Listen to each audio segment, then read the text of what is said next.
आज हम लोग फिर से इग्नू के स्टडी मटेरियल को, इस सीरीज़ को आगे और देखेंगे। यूनिट 2 में धर्म और रिलीजन में डिफरेंस क्या है। देखिए, इसमें ज़्यादा ऑब्जेक्टिव क्वेश्चंस तो हैं नहीं कि रिलीजन से रिलेटेड, बट जो इम्पोर्टेंट है कि इससे ऑब्जेक्टिव बन सकते हैं वो मैं आपको बता देता हूँ। तो जैसे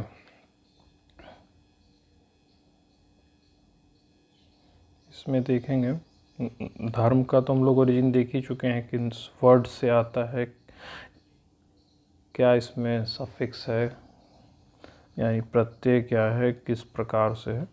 तो इसी तरह रिलीजन जो है ना, बस इसमें आप ये ध्यान रखिए, अगर पूछेगा भी तो ये लैटिन भाषा के रिलीजियो शब्द से, ठीक है, इससे होता है। इसका मीनिंग जो है वो है to collect, to choose, to mind, यानी कि रिलीजन का मतलब यही है। क्योंकि धर्म और रिलीजन इन दोनों में सेम बोलचाल में हो गया है, लेकिन दोनों में डिफरेंस। रिलीजन का अलग अपना एक अर्थ है और धर्म का अपना अलग पर्याय, अपना अर्थ लिए हुए है, जो व्यापक, बहुत ही ब्रॉड कॉन्टेक्स्ट में ही है धर्म का अर्थ। तो इसलिए रिलीजन में उतना वो कवर नहीं कर पाता है रिलीजन की मीनिंग। तो रिलीजन का डिफरेंस है जो उसको अलग करता है दोनों में। तो धर्म है, इसीलिए धर्म हम लोग जैसे आप लिखेंगे भी तो इंग्लिश में भी धर्म ही चलता है। रिलीजन वो डिफरेंस मीनिंग का पैदा कर देता है, इसीलिए हम लोग इसको नहीं ज़्यादा यूज़ करेंगे। और फिर इम्पोर्टेंट है, जैसे इसमें कुछ डेफिनीशंस आपको देखनी होगी। जैसे मैक्स मूलर ने धर्म वह मानसिक प्रवृत्ति है जो असीमित एवं पूर्ण सत्ता का ज्ञान कराने में सक्षम है। तो आप ये देख लीजिए, ऐसे बेसिक के मैक्स मूलर का डेफिनेशन कभी पूछा जा सकता है। क्योंकि आप जून 2024 के पेपर में देखेंगे, शायद दुर्खेम का डेफिनेशन देके पूछा था कि यह किसने बोला। फिर कार्डिनल न्यूमैन का है, तो आप ये भी देख सकते हैं। इनको सरफेस लेवल पे ऐसे एक बार देख लीजिए कि हाँ, आपको मेजरली मुख्यतः जो है वो श्री कृष्ण जी जो बोलते हैं गीता में, उसी पे ध्यान देना। तो गीता आप लोग पढ़िए, कैसे भी करके कवर कर लीजिए। गीता प्रेस से आती है, उस आप हिंदी इंग्लिश जो भी में आप कंफर्टेबल हो उसको लेके आप उसमें धर्म की परिभाषाएं देखिए। क्योंकि धर्म के आप डेफिनेशंस देख लेंगे, लेकिन धर्म क्या है उसको समझने के लिए रामायण है, महाभारत है और गीता में जो डेफिनेशंस मिलती हैं। तो आप इन्हीं तीनों को जितना पढ़ पाएंगे तभी आप समझ पाएंगे कि धर्म क्या है। फिर इसके आगे आप देखेंगे, यहाँ पे कांट की भी डेफिनेशन है। Religion is the recognition of all our duties as divine commands. तो ये सब बस देखते रहिए कि हो सकता है कि कब क्या पूछा जाए, क्योंकि सिलेबस तो कहीं से भी कुछ भी आ सकता है। फिर इसके बाद यहाँ पे बहुत कुछ है नहीं, आप लोग ऐसे एक बार रीड कर लीजिएगा कि इसमें क्या है। रिलीजन का है, धर्म और रिलीजन में भेद है। आप उसको और अच्छे से पढ़ेंगे तो आपको समझ में आएगा कि जैसे रिलीजन में रिजिडिटी है, फ्लेक्सिबिलिटी है धर्म में, ठीक है। तो ऐसे ऐसी चीज़ें हैं जो आपको मिलेंगी। फिर इसके बाद रिलीजन में जो उसका मतलब विशेषता, वो भी मतलब इसको सरफेस लेवल पे एक बार की रीडिंग आप लोग लगा लीजिएगा। इसमें बहुत कुछ खास नहीं है, क्योंकि आपका फोकस धर्म पे है। तो धर्म के कॉन्टेक्स्ट में जितना भी मटेरियल रहेगा वही हम लोग देखेंगे। फिर उसके बाद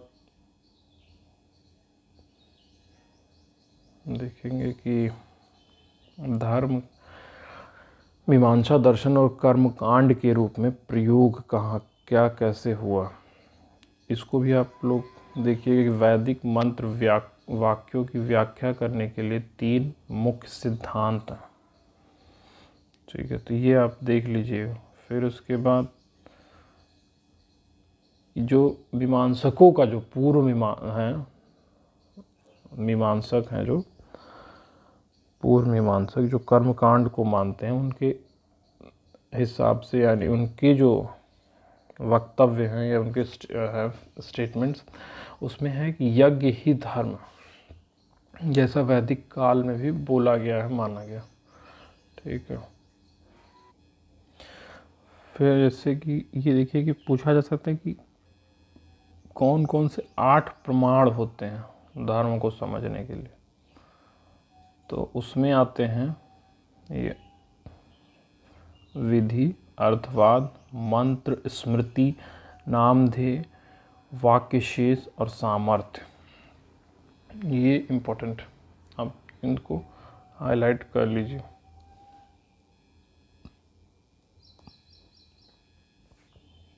फिर उसके बाद आप इन्हीं चीज़ों को देख सकते हैं कि विधि क्या है। एक बार रीडिंग कर लेंगे तो आपको समझ में आ जाएगा।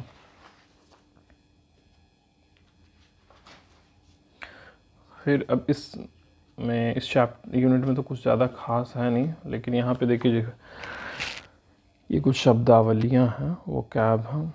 तो आप ये देख लीजिए, जो वेदांत के 6 कर्म माने गए उसमें से काम्य नैमित्तिक उपासना, तो काम्य कर्म है कि स्वर्ग आदि अभीष्ट स्थानों की प्राप्ति के साधन में जो यज्ञ होते हैं उनको काम्य कर्म की श्रेणी में कहा गया।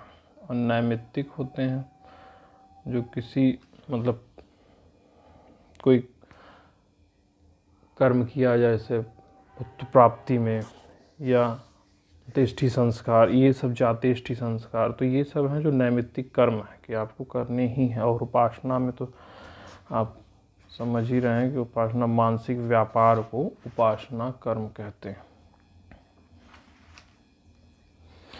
फिर इसके बाद वैदिक धर्म की पारंपरिक संकल्पना और श्रमण परंपरा का अब यहाँ पे आ गया। तो इसमें देखेंगे वैदिक धर्म के मूल सिद्धांत जो हैं वो हैं यज्ञ। ठीक है, तो इसमें यज्ञ किस प्रकार है, कैसे आहुति देना है, वही धर्म होता था। उसी की रक्षा के लिए विश्वामित्र जी ने भगवान राम को अपने साथ लेके गए, क्योंकि उसी यज्ञ की रक्षा के लिए ही सब कुछ होता था, चाहे वो वैदिक काल हो या कोई भी काल हो। फिर उसके बाद जो ये मूल सिद्धांत है वैदिक धर्म के। फिर इसके बाद आएगा पुरुषार्थ। तो पुरुषार्थ जो है ये जीवन के में 4 प्रकार के लक्ष्यों की प्राप्ति में निमित्त कर्म करना ही पुरुषार्थ। इसे पुरुषार्थ चतुष्टय भी कहा गया, और इसमें है धर्म, अर्थ, काम, मोक्ष।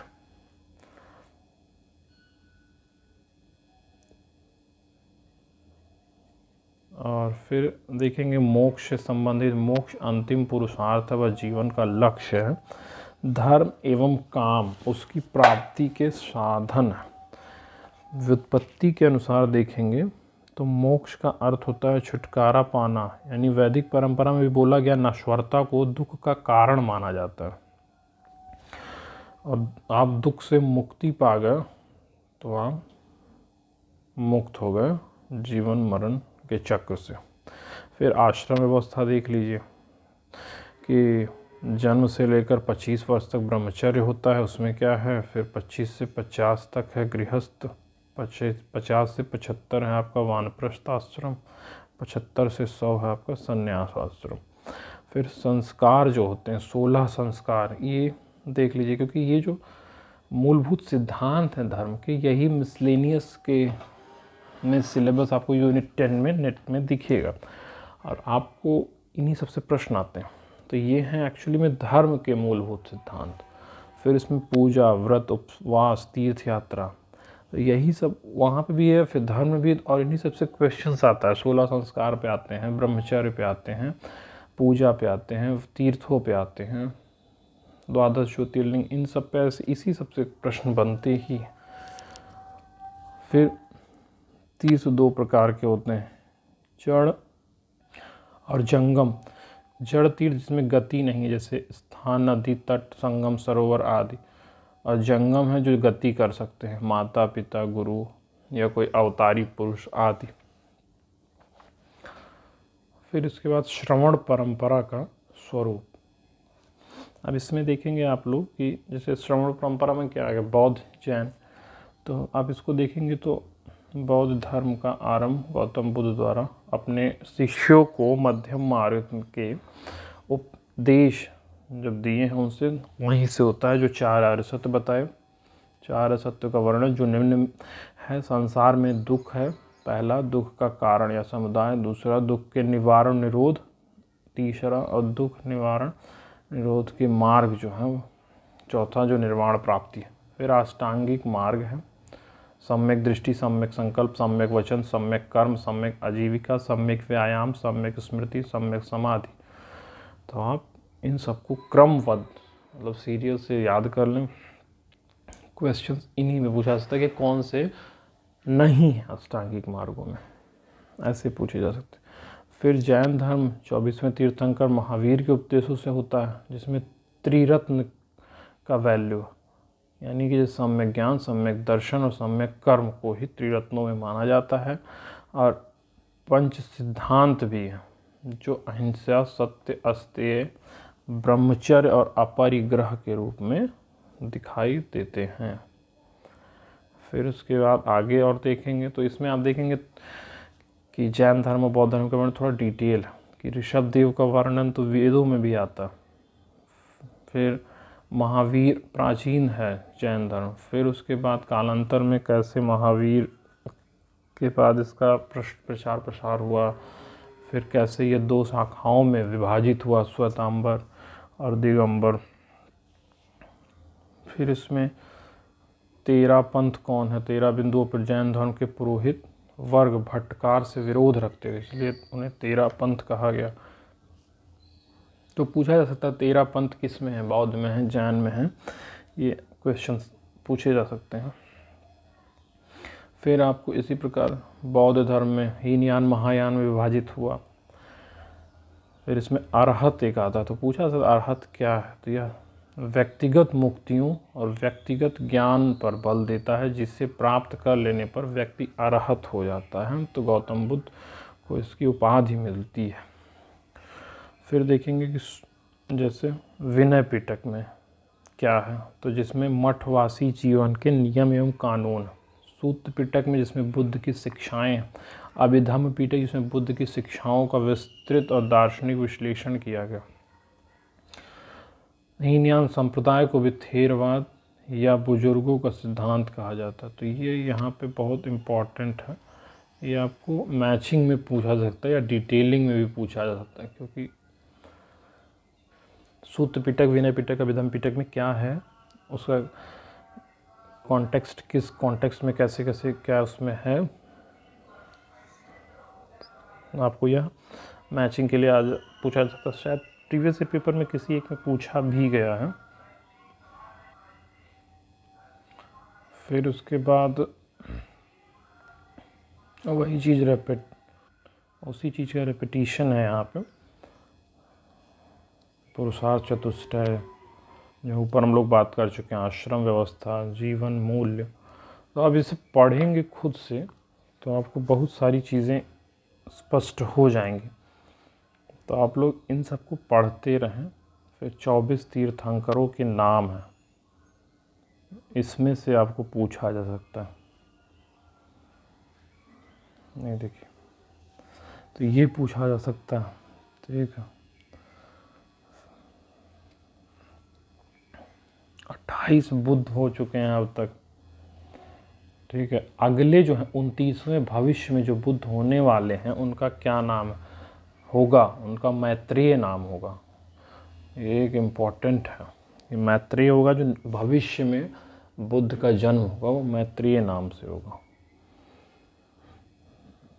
फिर इसके बाद उपवास है, ये देख लीजिएगा आप लोग। फिर तीर्थ यात्रा है, उपवास में देख लीजिएगा। तीर्थ यात्रा है, तीर्थ यात्रा का ये सब वीडियो तो मैंने बनाया ही था एग्ज़ाम में। जैसे कि 4 धाम है, बद्रीनाथ, पुरी, रामेश्वरम, द्वारका। 4 धाम उत्तराखंड में है, गंगोत्री, यमुनोत्री, केदारनाथ, बद्रीनाथ। 12 ज्योतिर्लिंग है, 51 शक्तिपीठ है, आदि सनातन धर्म के प्रमुख तीर्थ स्थल हैं। ठीक है। फिर उसके बाद लुम्बिनी, बोधगया, सारनाथ में बौद्ध परंपरा से संबंधित। श्रावस्ती, राजगीर, सनकिस्सा, वैशाली में भी है। फिर उसके बाद जैन धर्म के प्रमुख स्थल, समेत शिखर, गिरिडीह, झारखंड में। फिर अयोध्या में कौन कौन से तीर्थंकरों का जन्म हुआ, वाराणसी में। तो इसी प्रकार आप ये सब कवर करिए तो आपको। अब जैसे इसी में है, फिर अगला है ऋत की अवधारणा। इसी में धर्म के स्वरूप में जो यूनिट 2 है, खंड मतलब पार्ट 2 है, उसमें ऋत की अवधारणा बताई गई। तो आप ऋत की अवधारणा में देखेंगे, इसको पढ़िएगा कि क्या जो शाश्वत नियम होते हैं ना, एक विशिष्ट शाश्वत नियम, तो वही है ऋत। यज्ञ को भी ऋत का पर्याय के रूप में स्वीकार किया गया है और देवगण को भी ऋत ही माना जाता है। ठीक है। तो एक शाश्वत नियम, जैसे कि सूर्य की पृथ्वी की गति यही है, निश्चित है। एक वर्ष में एक बार चक्कर लगा लेगा सूर्य का। फिर सूर्य सुबह इतने बजे तक ही सूर्योदय होगा। ये आज का आप देख लीजिए या 100 साल पहले का भी देख लीजिए। 28 फरवरी 27 फरवरी को 1925 में क्या था, तो देखेंगे आप सिमिलरिटी, लगभग टाइमिंग वही रहेगा। तो वो फिक्स है, नेचर जो है वो फिक्स है, तो उसी को लेके होता है। तो ये जो एक शाश्वत नियम होता है, ठीक है, वही है ऋत। कि जो प्रकृति है, जो देवगण हैं, जो यज्ञ है, अंतिम सत्य माना गया है ऋत को। ठीक है। फिर आगे इसी में हम लोग चलेंगे। इसमें भी कुछ बहुत खास वैसा है नहीं, पढ़ा ऑब्जेक्टिव टाइप का। आप लोग कुछ देख लीजिएगा कि किस प्रकार से क्या कुछ इसमें हाईलाइटेड है। जैसे ऋग्वेद में ऋत को क्या कहा गया है, वेद में अग्नि, सोम, इंद्र, वरुण आदि को भी ऋत ही कहा गया। फिर इसमें ऋत के दर्शन के कुछ ये सब समझने के लिए है, आप लोग पढ़ेंगे तो वो उतना आ जाएगा। जैसा कि मैं बस सरफेस लेवल पे एग्ज़ाम पर्सपेक्टिव से बता रहा हूँ। जैसे शाश्वत नियम, तो ये वही चीज़ का रिपीटिशन भी इस स्टडी मटेरियल में काफ़ी है, तो वही चीज़ें आपको बार बार मिलेंगी, तो आपको वो चीज़ें इग्नोर करनी होंगी। फिर उसके बाद देखेंगे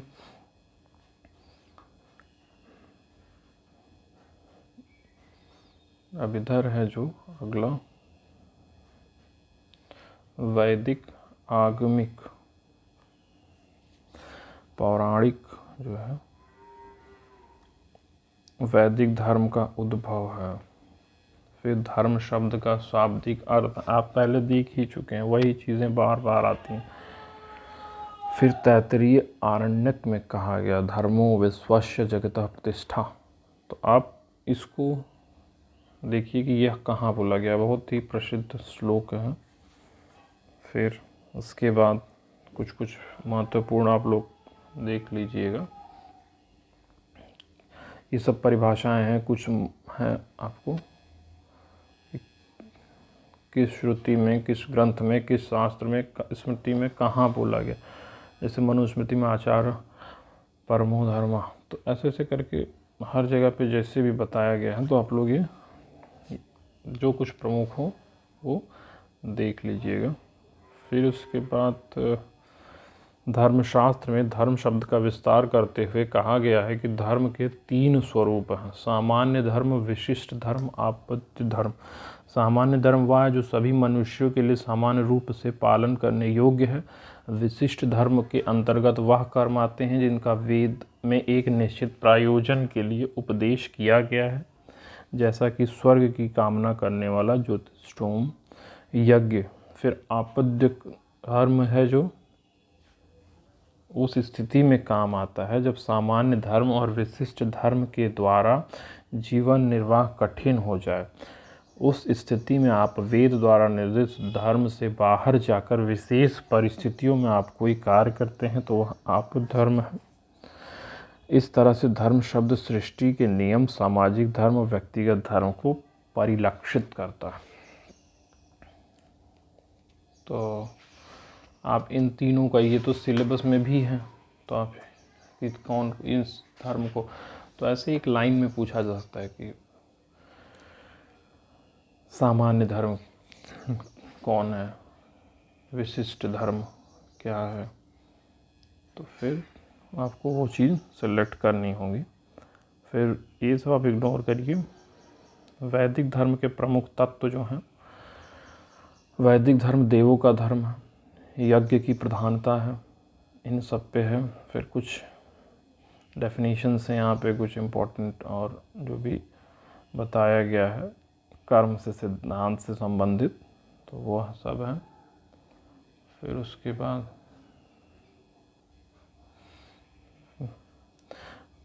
फिर वैदिक संहिताओं में संकल्प रूप में धर्म का विवेचन भी बताया गया है। तो यह सब डिटेलिंग है वैदिक धर्म में कि किस प्रकार से यज्ञ के लिए, देवताओं के लिए क्या कैसा अनुसरण करना होता था, तो वही चीज़ें। फिर अब आ जाते हैं आगम परंपरा में। ठीक है,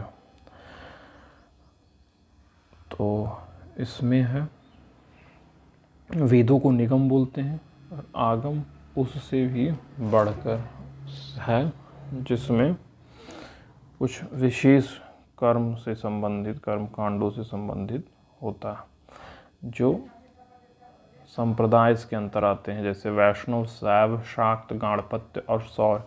वैष्णव में विष्णु प्रधान देवता हैं, शैव में शिव प्रधान, शाक्त में शक्ति प्रधान, गाणपत्य में गणेश प्रधान एवं सौर संप्रदाय में सूर्य प्रधान। एक और मिलते हैं कार्तिकेय से संबंधित, जो दक्षिण भारत में है। और फिर आगम परंपरा का जो है स्वरूप, वो 4 इसके भाग होते हैं, 4 अंगों से प्रस्तुत होते हैं: ज्ञानपाद, क्रियापाद, योगपाद, चर्यापाद।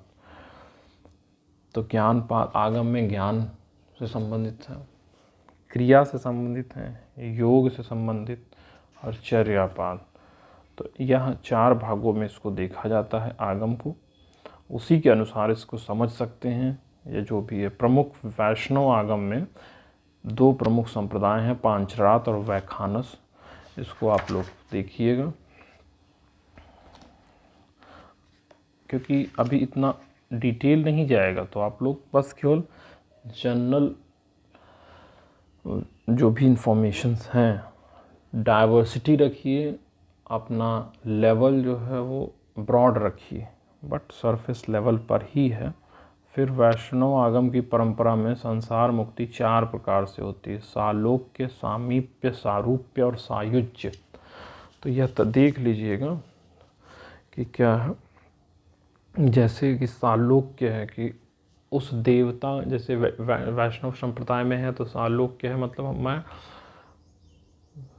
जब मुक्ति पाऊँ, मोक्ष मुझे मिले, तो मैं अपने देवता के ही लोक में निवास करूँ, ये होता है सालोक्य। सामीप्य होता है कि वह देव अपने देवता के एकदम समीप में मोक्ष के बाद अपना निवास चाहते हैं। सारूप्य है कि वह उसी देव की भांति हो जाए,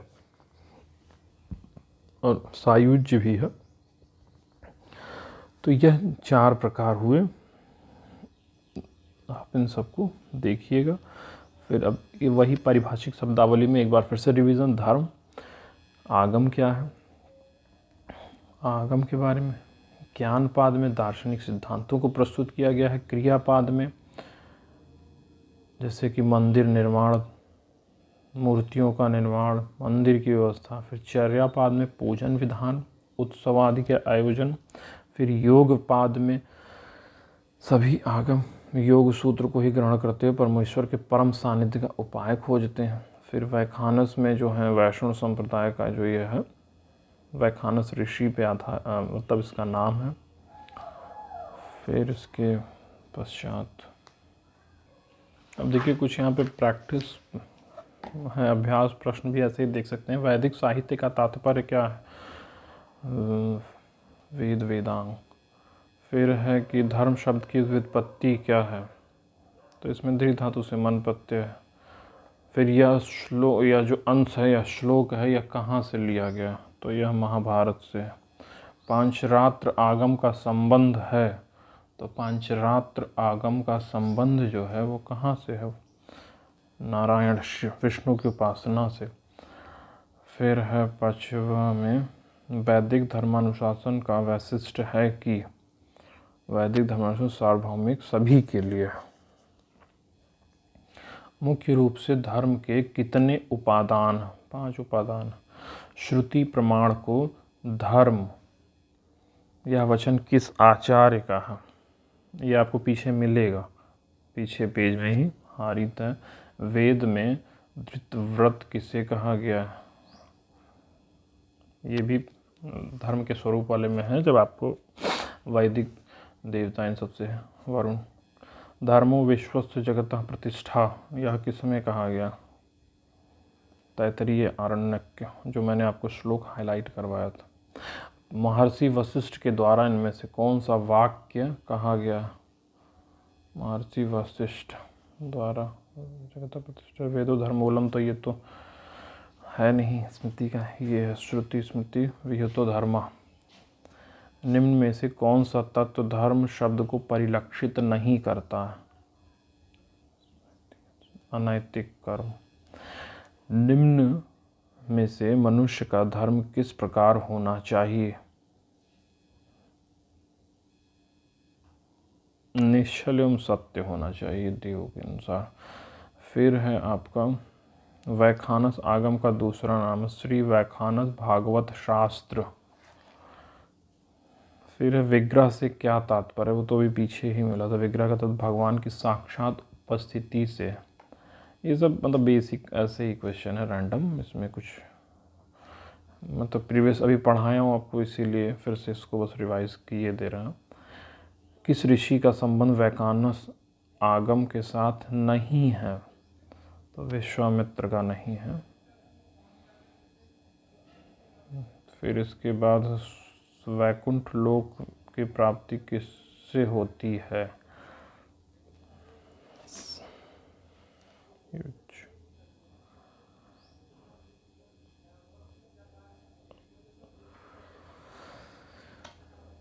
फिर देखिए अभी ये सब मतलब आगे बस कुछ है नहीं इसमें बहुत ज़्यादा कंटेंट। अब आपका धर्म का हो चुका है, ठीक है। बस एक बार सरसरी निगाहों से आप देख लीजिए कि क्या है कैसे। वैदिक दर्शन के 2 पक्ष हैं, पूर्व उत्तर मीमांसा और पूर्व मीमांसा। अथा तो धर्म जिज्ञासा कहाँ पे है? ये आपका पूर्व मीमांसा में। अथा तो ब्रह्म जिज्ञासा है, ये आपका वेदांत में उत्तर मीमांसा है। प्रथम सूत्र है जो कर्म कांड, उसका धर्म जिज्ञासा है। जो उत्तर मीमांसा है वेदांत, उसका ब्रह्म जिज्ञासा है, ब्रह्म की खोज है। तो फिर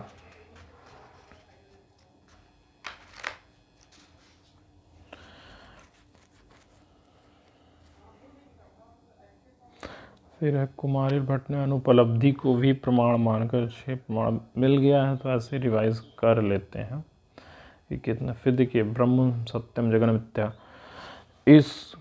यह श्लोक कहाँ मिलता है? या आप खोजिए, यह इसका अर्थ क्या है, ठीक है। स्यादवाद क्या है, कहाँ मिलता है? अनिकांतवाद, ये सब फिलोसफीज़ हैं कि कौन से बौद्ध धर्म के, कौन से जैन धर्म के। ये देखिए स्यादवाद से संबंधित प्रश्न अभी पिछले बार ही पेपर में आया है कि स्यादवाद किस धर्म से संबंधित है। आप लोग इसको जो भी आप कॉपी में नोट्स बना रहे हो, साथ साथ हाईलाइटेड पॉइंट्स को लिख रहा हूँ उसमें, ये सब लिख लीजिए कि अनिकांतवाद, स्यादवाद किस धर्म से संबंधित है, इसमें क्या बताया गया है, ये खुद देखिए। फिर एकम सद विप्रा बहुधा वदंती, ये ऋग्वेद का है। ठीक है। फिर तदेजति तन्नेजति, ईशावास्योपनिषद, ये सब बहुत इम्पॉर्टेंट है, तो आप इसको भी याद कर लीजिएगा, देख लीजिएगा, क्योंकि पूछे जा सकते हैं कभी भी। फिर इसके बाद अब तो ऐसा कुछ है नहीं, गुरु ग्रंथ साहिब और सिख धर्म से संबंधित कुछ वैसा। फिर बौद्ध में 4 आर्य सत्य हैं, दुख, प्रत्युत, समुत्पाद सिद्धांत अच्छे से देख लीजिए इसको। उसमें जो द्वादश निदान है उसको याद कर लीजिए, क्योंकि देखिए पिछले बार भी आया, वो बार बार आएगा। द्वादश निदान की चर्चा की गई है। इसके एक जो इसकी क्रोनोलॉजी है यही पूछता है, अविद्या, संस्कार, विज्ञान, नाम रूप, षडायतन, स्पर्श, वेदना, तृष्णा, उपादान, भव, जाति और जरा, मरण, शोक, परिदेव, दुख, नश्य, उपायास। फिर निर्वाण होता है, यह परमार्थ है, निर्वाण ही परमार्थ है, परम लक्ष्य है। फिर इसके बाद गौतम बुद्ध का यह जीवन परिचय है थोड़ा सा, कि कहाँ उनका जन्म हुआ, किस कुल के थे, शाक्य के, कपिलवस्तु में लुम्बिनी नामक स्थान पे 563 ईस्वी में। फिर शुद्धोधन इनके पिता थे। फिर इसके बाद मौसी जो थी इनकी प्रजापति। फिर इन्होंने पहले वृद्ध को देखा, जरा, रोग, मृत्यु। फिर ये भिक्षु के दर्शन से इन्होंने अपना घर छोड़ के ज्ञान प्राप्ति के लिए निकल गए। फिर इन्हीं सबको देखते हुए अब हम लोग का पूरा जो धर्म का स्वरूप है और धर्म का यह जो कॉन्सेप्ट है वो पूरा होता है। अब यह हम लोग का पूरी तरीके से हम लोगों ने देख लिया। तो आप लोग पॉइंट बनाइए, धर्म की प्रमुख परिभाषाएं यह लिख लीजिए। धर्म का स्वरूप वैदिक धर्म में उत्तर मीमांसा, पूर्व मीमांसा में, वैशेषिक सूत्र में या तैतरीय आरण्यक में, ये सब जो भी धर्म के बारे में बताया गया उसको आप पॉइंट आउट करके लिख लीजिए। या आपके पास PDF हो इसी का, या टैब से पढ़ रहे हो तो हाईलाइट कर लीजिए, क्योंकि रिवीजन में आसान रहेगा आपको। तो अब आप लोग इतना करिए, फिर हम लोग इसके बाद होगा कर्म विमर्श, फिर उस पर जल्द ही मिलते हैं। धन्यवाद।